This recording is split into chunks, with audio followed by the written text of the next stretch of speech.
अइबो तोरा गौवा के बोरी। अच्छा अइबो तोरा गौवा के बोरी।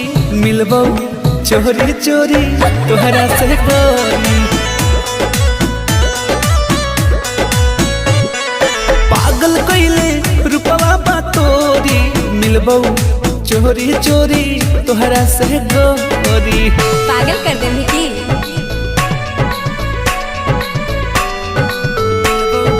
चोरी चोरी तोहरा से गोरी।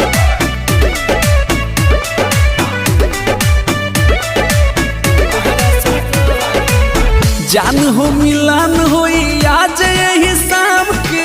हाँ। बचा के तनिका आराम से। अच्छा ठीक है हम हल्का मिले रही की।